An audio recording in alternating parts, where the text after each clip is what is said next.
सभी पेरेंट्स को मेरी तरफ से नमस्ते। आज हम लोग क्लास 6 के ज्योग्राफ़ी के बारे में जानेंगे। ज्योग्राफ़ी का मेरे पास एक बुक है, उसमें देखा है 11 चैप्टर्स है, जिसमें 4 चैप्टर हम लोग का फर्स्ट टर्म में आ गया। तो हम लोग सेकेंड टर्म के लिए है, तो सेकेंड टर्म में जैसे पॉल्यूशन हो गया है, तो नॉइज़ पॉल्यूशन ये बहुत ही इम्पॉर्टेंट चैप्टर है। और इंडिया आवर मदरलैंड, ये दो आने के सेकेंड टर्म में चांसेस हैं। तो इन दोनों चैप्टर्स के बारे में हम लोग और जानते हैं कि लॉकडाउन की वजह से क्लासेस नहीं हो रही है, तो डेफिनेटली सेकेंड टर्मिनल सिलेबस थोड़ा छोटा तो ज़रूर होगा, और ऐसे चैप्टर होंगे जो कॉमन है, जानना भी बहुत ज़रूरी है। तो हम लोग जानते हैं पहले नॉइस पॉल्यूशन में क्या क्या मोस्टली अगर इन लोग पढ़ेंगे तो अच्छा रहेगा। 123 नॉइस पॉल्यूशन का सबसे पहले उनको डेफिनेशन पढ़ना है, जैसे यहाँ दिया हुआ है इस बुक में, बहुत अच्छा है डेफिनेशन। अनवांटेड और unpleasant sound that produce discomfort to humans and causes health hazards could be a termed as noise pollution.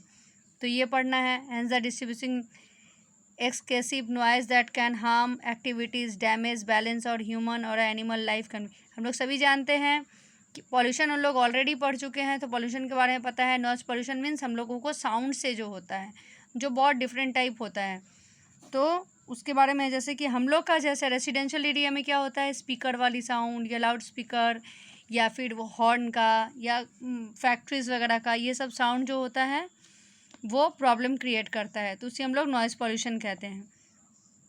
Effect में यहाँ देखो दिया हुआ effect on human health, hearing problem, sleeping disorder, health issues, ये सारे हमारे common problem है जो सभी को होते हैं। अभी यहाँ है ये पॉइंट देखो, सोर्स ऑफ नॉइज़ पॉल्यूशन, यहाँ सभी नाम दिया हुआ है, तो ये आप लोग को पढ़ना है। यूनिट ऑफ साउंड मेज़रमेंट, यहाँ यूनिट ऑफ साउंड मेज़रमेंट का ये डिफरेंट साउंड का ये चार्ट बहुत अच्छा है, तो ये आप लोगों को देखना है।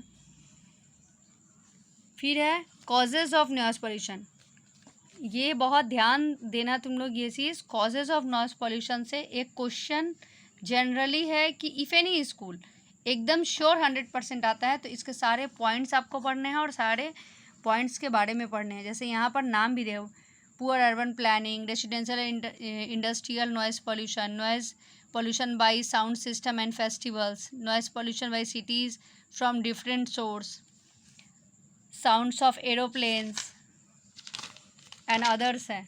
तो ये इतना 5 तक आपको ये पढ़ना है। देखो यहाँ कैसे चार्ट करके ये शो किया गया है, ये आप नोटबुक में ऐसे लिख सकते हो, चार्ट बना सकते हो, तो आपको अच्छे से याद हो जाएगा।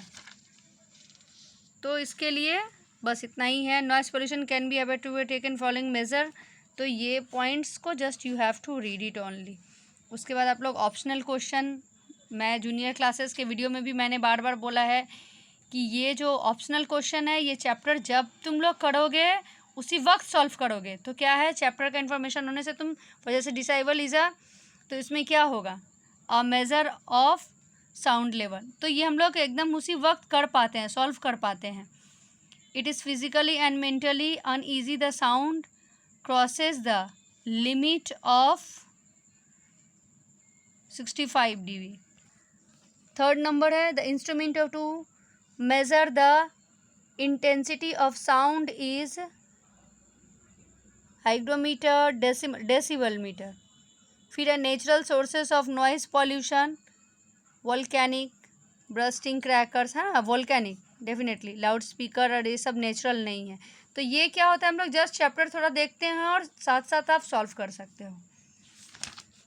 नेक्स्ट चैप्टर हम लोग आते हैं इंडिया आवर मदरलैंड। ये भी बहुत कॉमन चैप्टर है, सबको जानना चाहिए, आपको भी इसमें पढ़ना है।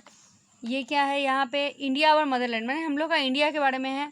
तो यहाँ पे देखो चैप्टर के जो नोट्स दिए हुए हैं, फिजियो इंडिया, वो नोट्स आप लोग पढ़ेंगे। फिजियोग्राफी ऑफ इंडिया, इसमें जो जो पॉइंट्स दिए हैं ये आपको पढ़ना है। जैसे India has a colourful beauty of nature, India is a land of river, mountain, extents, plains, ये सारे पढ़ने हैं। फिर क्या है, रिवर्स ऑफ इंडिया, सारे रिवर्स के एटलीस्ट नेम तुम अच्छे से लर्न करना है। Climate of India, soils of India, natural vegetation of India, wildlife of India, agriculture of India.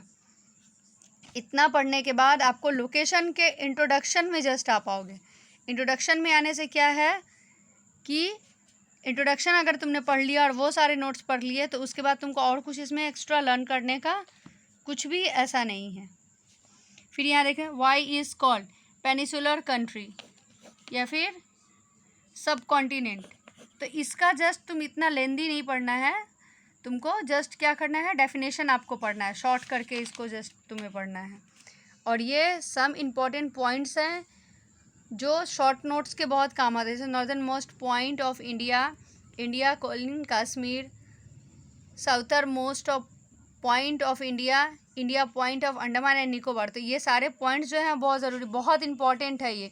इससे objective type question, fill in the blanks, tick mark, one word answer जो आते हैं वो सारा है। और ये है एक देखो चार्ट, ये चार्ट बहुत अच्छा है, बहुत इजी करके, सम इम्पॉर्टेंट बॉर्डर और बॉर्डर लाइंस ऑफ इंडिया। देखो ये सारे आप लोगों को लर्न करना है, एकदम learn by heart. Culture heritage of India, you have to just read it, only read it. Culture heritage of India, you have to just read it, okay. उसके बाद ये ऑब्जेक्टिव क्वेश्चन आप लोग वैसे ही हैं, छोटे छोटे हैं, आप लोग कर लेना। ये ऑप्शनल क्वेश्चन है, जैसे मैंने उसमें बताया था। ये चैप्टर करने के बाद इसको सॉल्व करना, और ये 2 चैप्टर आप लोग करो, क्योंकि ये बहुत कॉमन चैप्टर है। इसे बहुत सारे क्वेश्चन आपके सेकेंड टर्म हो या एनुअल टर्म हो उसमें आने वाले हैं, एकदम 100% श्योर। आप सभी मेरे चैनल को ज़्यादा से ज़्यादा सब्सक्राइब करो और वीडियो को शेयर और लाइक करना ना भूलें। Thank you so much.